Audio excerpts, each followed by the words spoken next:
اعوذ باللہ من الشیطان الرجیم بسم اللہ الرحمن الرحیم اللہم صلی علی محمد وعلی اہل محمد۔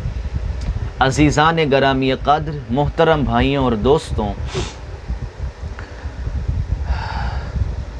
ایک حدیث بڑی مشہور ہے، ہم سب سنتے رہتے ہیں کہ میرے صحابہ ستاروں کی مانند ہیں، جس کی بھی پیروی کرو گے نجات پا جاؤ گے، ہدایت پا جاؤ گے۔ یہ حدیث سندن ضعیف ہے اور بعض کے نزدیک من گھڑت روایت ہے۔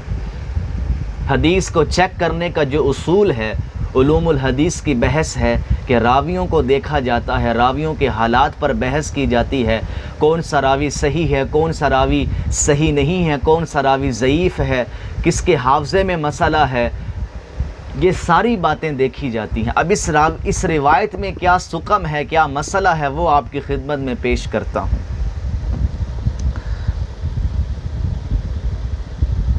اس کی پہلی سند سیدنا عمر بن خطاب سے یہ روایت منقول ہے کہ آقا علیہ الصلاۃ والسلام نے ارشاد فرمایا کہ میں نے اپنے رب سے اپنے بعد اپنے صحابہ کے اختلاف کے بارے میں دریافت کیا تو اللہ نے میری طرف وحی فرمائی، اے محمد، بے شک آپ کے صحابہ میرے نزدیک آسمان میں ستاروں کی مانند ہیں، ان میں سے بعض سے زیادہ روشن ہیں۔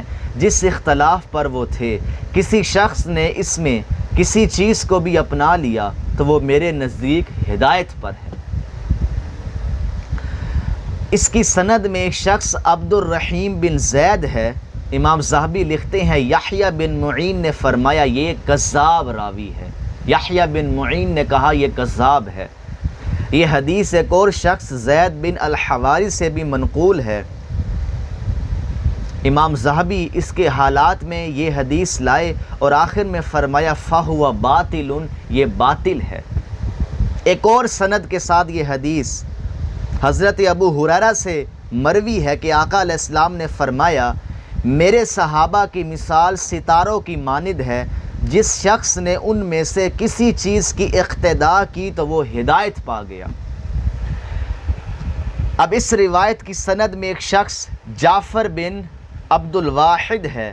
امام ذہبی اور حافظ رحمۃ اللہ علیہما لکھتے ہیں امام دارقطنی نے فرمایا یہ حدیثیں گھڑتا تھا، من گھڑت روایتیں بیان کرتا تھا، آقا علیہ السلام کی طرف جھوٹ منسوب کرتا تھا، استغفر اللہ۔ اور امام ابو زرعہ نے فرمایا اس نے ایسی احادیث روایت کی جن کی کوئی اصل نہیں، اور یہ روایت بھی اس کی آفتوں میں سے ایک آفت ہے۔ حافظ رحمہ اللہ نے ایک اور مقام پر لکھا ہے اس کی سند میں ایک شخص جعفر بن عبد الواحد ہاشمی ہے اور وہ کذاب راوی ہے، جھوٹا راوی ہے۔ ایک اور سند کے ساتھ یہ روایت ابن عمر سے مروی ہے۔ ابن عمر بیان کرتے ہیں کہ آقا علیہ السلام نے فرمایا میرے صحابہ کی مثال ستاروں کی طرح ہیں، پس تم کسی کے قول کو لوگے تو ہدایت پاؤ گے۔ یہ ایک اور سند سے بھی مروی ہے اور دونوں میں ایک شخص حمزہ النصیبی الجزری ہے۔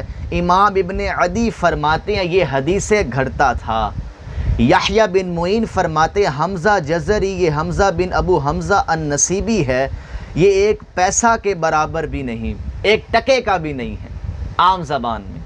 امام بخاری رحمہ اللہ فرماتے ہیں یہ منکر الحدیث ہے۔ امام نسائی بیان کرتے ہیں یہ متروک راوی ہے، اس کی حدیثوں کو چھوڑ دیا گیا ہے۔ ابن حجر اسقلانی فرماتے ہیں یہ متروک ہے، اس پر حدیث گھڑنے کا الزام ہے۔ حمزہ الجزری نے حضرت نافع سے روایت لی۔ امام ابن عبد البر لکھتے ہیں حضرت نافع سے جس شخص نے یہ حدیث روایت کی اس سے دلیل نہیں لی جاتی۔ اور حافظ رحمہ اللہ فرماتے ہیں قلت، میں کہتا ہوں اس کے متروک ہونے پر اتفاق ہے، بلکہ ابن عدی نے فرمایا یہ حدیثیں گھڑتا ہے۔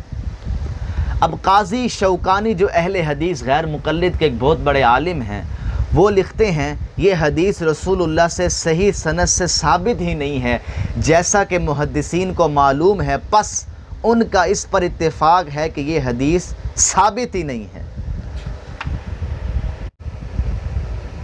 اس بندے میں کوئی علم نہیں جو اس حدیث کو بیان کر کے اپنے مطلب کی دلیل اخذ کرے۔ اللہ تعالیٰ ہم سب کو علم سے شغف نصیب فرمائے۔ وما علینا الا البلاغ۔